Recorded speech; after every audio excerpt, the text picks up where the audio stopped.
সম্মানিত হাজিরিন, আজকের আলোচনার বিষয় দুনিয়ার জীবন মিছে মায়া। এই দুনিয়ার জীবনে আমরা কে কেমন করছি, এর ভোগ, এর ফলাফল আল্লাহ পাক আমাদেরকে কিয়ামতের ময়দানে দান করবেন কি করবেন না? অবশ্যই করবেন। রুহানি খুতবায় এসেছে পবিত্র রবিউল সানি মাসের প্রথমতম জুমা। আলোচনার বিষয় সেখানে দেখলাম মানুষদেরকে ইবাদতের প্রতি আগ্রহ তৈরি করা বা আগ্রহ উৎসাহ দান করা। ইবাদত কিসের প্রতি? ইবাদত মানে কি বলেন তো? গোলামি করা। কার গোলামি করা? আল্লাহ পাকের গোলামি করা। ইবাদত প্রতিটা মানুষ কম হোক বেশি হোক কিন্তু করে। একেবারেই যে মানুষ পিছিয়ে আছে তা নয়। প্রতিটা মানুষের ভিতরে রবের ভয় কিন্তু আছে। কোনো না কোনো এক সময় গিয়ে সে অনুতপ্ত হয়, কান্নাকাটি করে আল্লাহর কাছে, আল্লাহ কি করলাম সারাদিনে। এখন থেকে দেখা যায় আমাদের ব্যক্তিগত জীবনে আমরা কোন কাজটা আল্লাহকে ভয় করে করছি, রসুলের সুন্নাহ অনুযায়ী করছি। দেখেন তো, আপনি আর আমি আজকে মিলাই যে আমার কোন কাজটা, কোন কর্মটা, কোন ইবাদত, কোন কাজগুলো আমি রসুলকে অনুসরণ করে করি আর আল্লাহকে ভয় করে করি। সকালে ঘুম থেকে উঠি না আমরা? ঘুম থেকে উঠি, প্রথম কাজ রবের জন্য শুকরিয়া, আমাদেরকে নামাজ আদায় করতে হবে। কিসের নামাজ? ফজরের নামাজ। দেখেন তো আমরা কতজনে আদায় করে থাকি?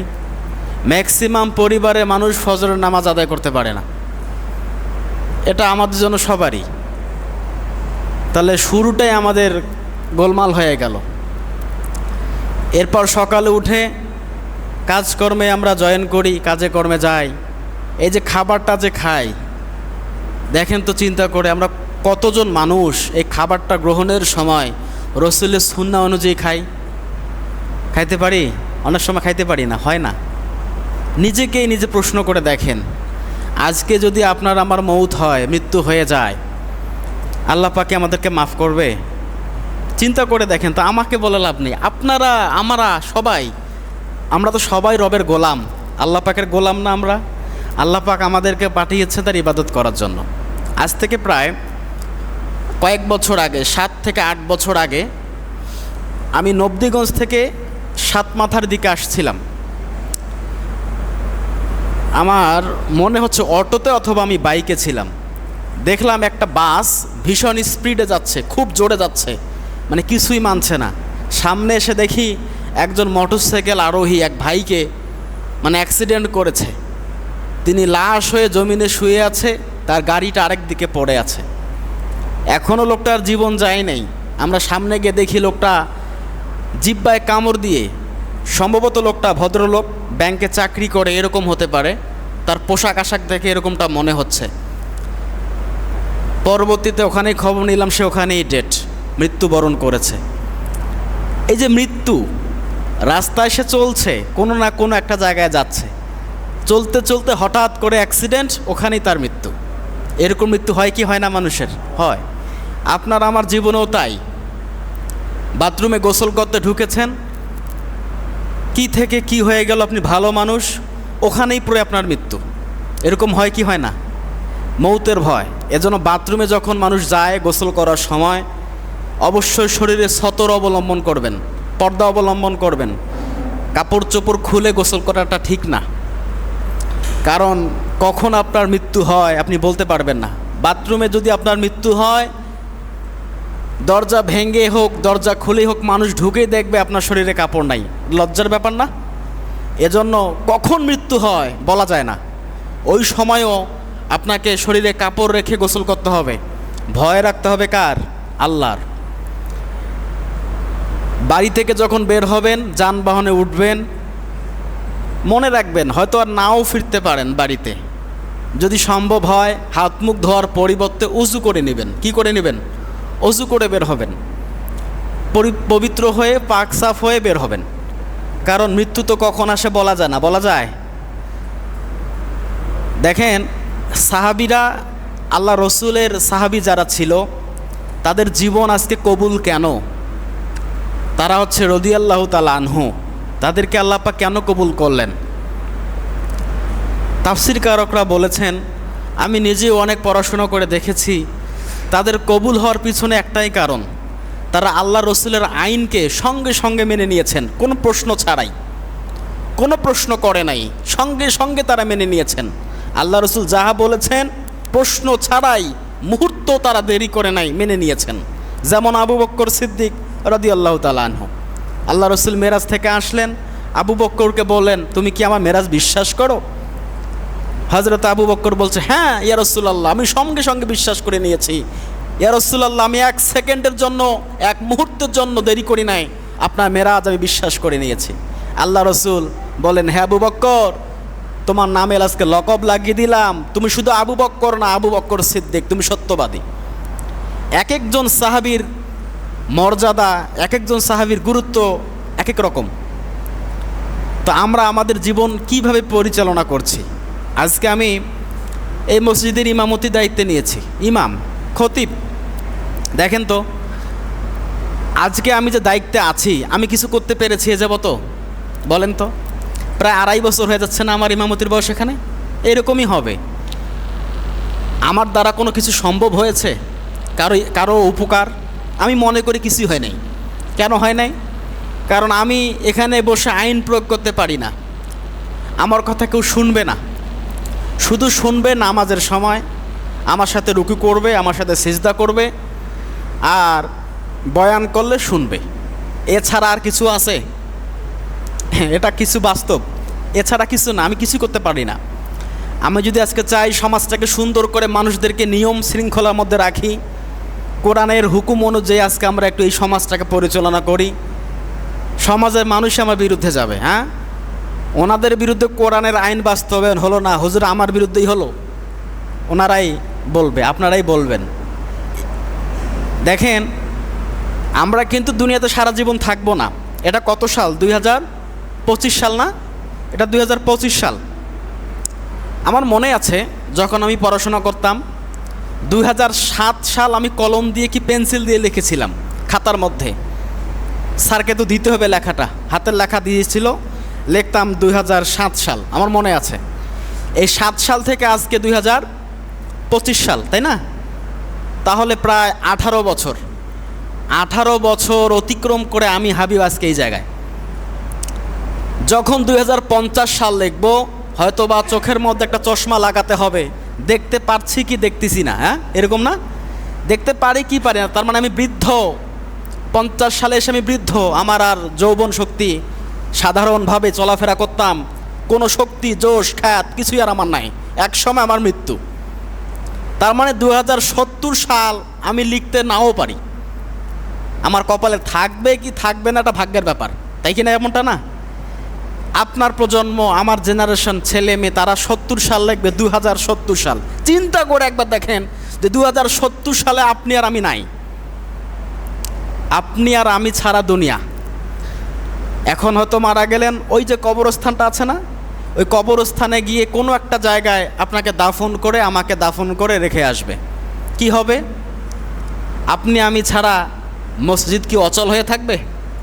দুনিয়া কি অচল থাকবে? বাজার কি মানুষ বাজারে যাবে না? ব্যবসা বাণিজ্য কি অচল হয়ে থাকবে? কোনো কিছুই থেমে থাকবে না। আপনার স্ত্রী, আপনার ছেলে, আপনার মেয়ে, আপনার মা বাবা কান্না করবে আপনার জন্য, মায়া কান্না করবে, কয়েকদিন কান্না করবে, তারা আবার ঠিকই তাদের মতো আবার জীবন শুরু করে দিবে। আপনি আমি ছাড়া দুনিয়ার কোনো কাজ আটকিয়ে থাকবে না। এই রুহটার শাস্তি আল্লাহ পাক আমাদেরকে দেবে। দেবে কি দেবে না? শাস্তি দেবে। একটা উদাহরণ দিলে আপনারা বুঝতে পারবেন। স্বপ্নের মধ্যে আমরা দেখি না, স্বপ্নে যখন দেখবেন ভালো কিছু দেখতে পাচ্ছেন, স্বপ্নের মধ্যে এরকমটা হয় না? ভালো কিছু দেখছি, সুখে আছি, আরামে আছি, ভালো খাবার খাচ্ছি, ভালোভাবে একটা পরিবেশ পাচ্ছি, স্বপ্নের মধ্যে মসজিদে গিয়ে নামাজ আদায় করছি, ঈদ আনন্দ করছি। এরকম ভালো স্বপ্ন দেখলে কি ভালো লাগে না? ভালো লাগে। যখন স্বপ্নটা ভেঙে যায় তখন মনে হয় আরেকটু স্বপ্নটা দেখলাম না কেন। অনুরূপভাবে যখন খারাপ স্বপ্ন দেখেন, দেখবেন স্বপ্নের মধ্যে কেউ আপনাকে তাড়া করছে, পিছনে অনেকগুলো সাপ, আপনি দৌড়াচ্ছেন। হ্যাঁ, এরপর আপনার কেউ গলা টিপে ধরেছে, এরকম অনেক বাজে খারাপ খারাপ স্বপ্ন নাউজুবিল্লাহ আমরা কিন্তু দেখে থাকি। রুহুটা কিন্তু ওই সময় কী করে, আযাব পায়, শাস্তি পায়, তখন খারাপ লাগে। যখন স্বপ্নটা আপনার আমার ভেঙে যায় তখন মনে হয় আপনি ঘেমে গেছেন, কি একটা বাজে স্বপ্ন দেখলাম, কি একটা খারাপ স্বপ্ন দেখলাম, নাউজুবিল্লাহ। আল্লাহ আপনি আমাকে এখান থেকে হেফাজত করেন। তো যে আল্লাহ পাক আপনাকে আমাকে স্বপ্নের মাধ্যমে শাস্তি দেওয়ারও ক্ষমতা রাখে, স্বপ্নের মাধ্যমে আপনার সুখ শান্তি, আমার সুখ শান্তি দেখারও ক্ষমতা আল্লাহ পাক রাখে, সে আল্লাহ পাক আপনার আমার রুহটাকে আযাবের মধ্যে দিতে পারে কি পারে না? পারে। যখন কবরের মধ্যে মাইয়াতকে রাখা হয়, হাদিসের মধ্যে এসেছে কবরে যখন তাকে শুইয়ে দেওয়া হয়, মৃত ব্যক্তি জীবিত মানুষগুলোর পায়ের খসখস আওয়াজ শুনতে পায় যে উপরের মধ্যে উপরে লোক চলাচল করছে।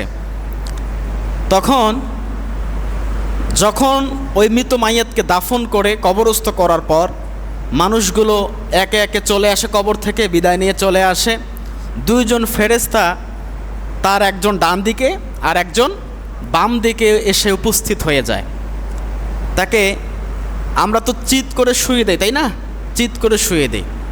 তাকে উঠে বসাবে দুইজন ফেরেশতা, উঠে বসাবে। নাম এসেছে কেরামান কাতিবিন। এই যে আমরা দুইজন লেখক বলি না, সম্মানিত লেখক। আর মুনকার নাকির হচ্ছে কবরে ফেরেশতা। এক একটা ফেরেশতাকে আল্লাহ পাক এক এক রকম মর্যাদা দান করেছেন। কেরামান কাতিবিন মানে সম্মানিত দুইজন লেখক, ফেরেশতার নাম কেরামান কাতিবিন না। আর কবরে যারা প্রশ্ন করবে, এই যে দুইজন ফেরেশতা, এটা হচ্ছে মুনকার আর নাকির, যিনি খারাপ কাজের হিসাব করবেন আর একজন ভালো নেকামলের হিসাব করবেন। তো ফেরেশতারা ওই মৃত ব্যক্তিকে, আপনাকে অথবা আমাকে উঠে বসালেন। বসানোর পরে প্রশ্ন করবে। সবাই তো আমরা এই প্রশ্নগুলো উত্তর জানি এবং প্রশ্নগুলো জানি। তখন একদিক থেকে এই মানুষটার ভালো আমলগুলো চলে আসবে, একদিকে সালাত, তার জীবনে যত নামাজ আদায় করেছে সব একদিকে এসে দাঁড়াবে, নামাজ দাঁড়াবে, রোজা যতগুলো করেছে একদিকে এসে দাঁড়াবে, হজ করেছে একদিকে এসে দাঁড়াবে, দান সদকা করেছে একদিকে এসে দাঁড়াবে। এরকম করে হাজারো ভালো ভালো কাজ, তার সবগুলো একদিকে এসে দাঁড়াবে, আর খারাপগুলো কাজ আরেক দিকে এসে তার অবয়ব দেওয়া হবে, আকৃতি দেওয়া হবে। ফেরেশতারা তাকে প্রশ্ন করবে, হে বান্দা, মান রব্বুকা, তোমার রবকে? ওই মানুষ যদি দুনিয়াতে রবের গোলামি করে, ইবাদত বন্দেগী করে, সে সঙ্গে সঙ্গে বলবে রব্বি আল্লাহ, আমার রব হচ্ছে আল্লাহ। সে প্রথম প্রশ্নেই পেয়ে গেল। মান দিনুকা, তোমার দিন কি? অনেকে আমরা জানি না আমাদের দিন কি। যদি কোনো এখনকার যে জেনারেশন যুবক ভাইদেরকে বলা হয় আপনার দিন কি, অনেক লোকে বলতে পারবে না দিনকে। দিনটা কি? দিন মনে হয় যে সকালের দিন আর রাত, এরকম দিন নাকি? দিন ইসলাম, আমার দিন হচ্ছে ইসলাম, আমি শান্তির ধর্মের অনুসারী। মান নাবিউকা, তোমার নবীকে? মুহাম্মদ রাসূলুল্লাহ সাল্লাল্লাহু আলাইহি সাল্লাম। এরকম কয়েকটা প্রশ্ন তাদেরকে করা হবে। এরপর রাসূলুল্লাহর আকৃতি তাদের সামনে এসে দাঁড় করানো হবে। মান হাজা রাজুলুন, তুমি কি ব্যক্তিটাকে চেনো, জানো? আমরা কি কেউ কখনো রাসূলুল্লাহকে দেখেছি? দেখি নাই, হয়তোবা এখানে যারা আছেন কেউ কখনো দেখি নাই। তবে রাসূলুল্লাহর ভালোবাসা, প্রেম, তার সুন্নত যারা ধারণ করে, যারা রাসূলুল্লাহর সুন্নত অনুযায়ী আমল করে, দেখা মাত্রই সে চিৎকার করে বলবে ইনি হচ্ছে আমার রসুল, আমার নবী মুহাম্মদ রাসূলুল্লাহ সাল্লাল্লাহু আলাইহি সাল্লাম, যাকে না দেখে এতদিন নামাজের মধ্যে দরুদ শরীফ পাঠ করেছি, যাকে না দেখে আজানের মধ্যে তার নাম নিয়েছিলাম, ইনি আমাদের সেই নবী, ইনি রাহমাতাল লিল আলামিন। ফেরেশতারা প্রশ্ন করবে এসব পেয়েছো কোথায়? তখন আপনাকে আর আমাকে উত্তর দেওয়া লাগবে আমি এসব পেয়েছি কোরআনে। কোথায় পেয়েছি বলেন? কোরআনে। পৃথিবীতে যত কিতাব আছে সবগুলো কিতাবের মধ্যে দেখবেন একটা করে এক্সপায়ার ডেট থাকে, মেয়াদ উত্তীর্ণ। প্রাইমারি স্কুলে বই দেওয়া হয় অমুক সালে চলবে, 26 সালে গিয়ে আর ওই বই চলবে না, 26 সালে নতুন বই আসবে, এরকমটা হয় না? 26 সালে বই, যে বই চলবে 27 সালে গিয়ে আর ওই বই চলবে না, 27 সালে নতুন বই দিতে হবে। কিন্তু পবিত্র কোরআনুল কারীম এমন একটা কিতাব, এমন একটা বই, দেখেন ওই যে আজ থেকে প্রায় 1500 বছর আগে আল্লাহ রসুলের উপর নাজিল হয়েছে, এখন পর্যন্ত এই কিতাবের কি মেয়াদ উত্তীর্ণ হয়েছে? হবে? হবে না। এই কিতাব আমরা পেয়েছি। দেখেন যারা কোরআনের সাথে সম্পর্কিত যাদের নাই, যারা কোরআন পড়তে পারে না, তারা কিভাবে জবাব দেবে হে ফেরেশতা? আমি এই প্রশ্নের জবাবগুলো কোরআন থেকে পেয়েছি।